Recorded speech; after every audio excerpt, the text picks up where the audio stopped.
complicated or big degree you hold in your hand, but nothing can happen unless or until you have the will or desire to make a change. Which takes me to you, Mohsin Saab, since you're a writer. I think this question should be very rightly so put to you, but don't you feel that in the current generation there's generally been a decline of book reading, and people, you know, are not as pushed to read books as they might have been like 15-20 years ago?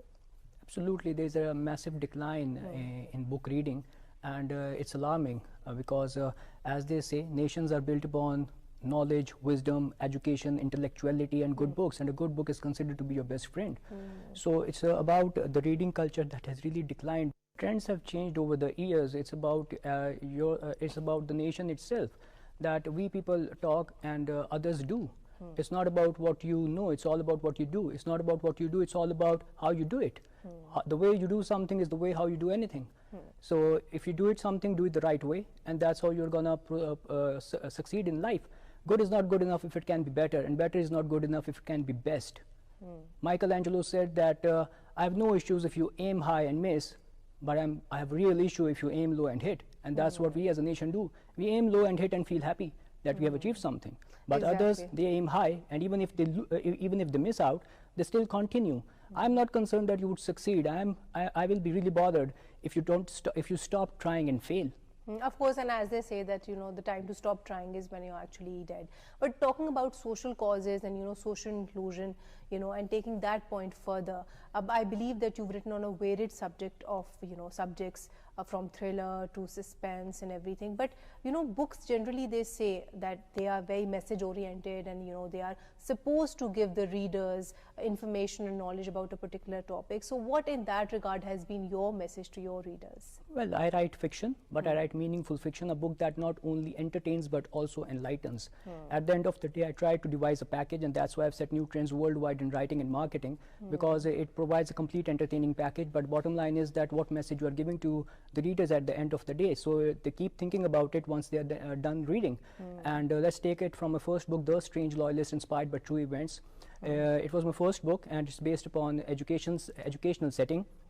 It's about a teacher-student relationship, and but we added a murder into the storyline, to the plot, to intrigue readers, to keep their interest involved in the book. But the bottom line was there was a message, because we as kids are always taught that our teachers are just like our parents, and we should respect them and listen to them just like we listen and respect our parents and our siblings. But how many students or how many kids nowadays do believe in this thing? How many students nowadays do listen and respect their teachers just like their parents or their siblings? So that was a deep message in the book, and those teachers, that institute, that university exists because it was inspired by true events based upon real people, places.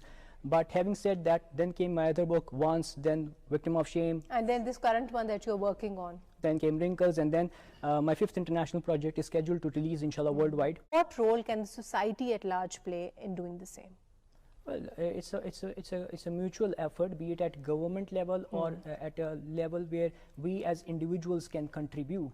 The thing that I would like to refer is that, unfortunately, teaching itself is the most important. Teachers are the most important job on the planet, but teachers are underpaid. Now I would like to focus on the things that government need to focus on, because you make a teacher stand in front of 30, 40, 50 students, and whereas each student has a different gift, different need, different strength, and a different dream. But to make him teach in the same old fashion, make him sit in a straight row, nice and neat, raise your hands when you need to speak, but at the end of the day have a short break to eat, but you are not catering to their needs. You are just producing robots. You are giving them a robotic education. In this regard, you know, if there was one reform that you would want to propose to improve the Pakistani education system, what would it be? It's hard to compare, to say one is the most important, because it's a process. If the process is right, results will come automatically. So I can't say just one.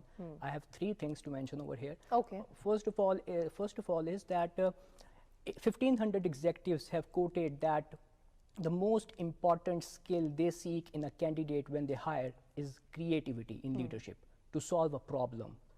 So the thing over here is that sooner or later, and it is the case in Pakistan, why do we have so much unemployment? People getting the degrees, holding degrees from prestigious universities, standing in the unemployment line, because you have taught them. You have taught them in a robotic way. Don't take my word, listen to what Frederick J. Kelly says, the man who invented the standardized tests. He said these tests are so crude to be used and they shall be abandoned.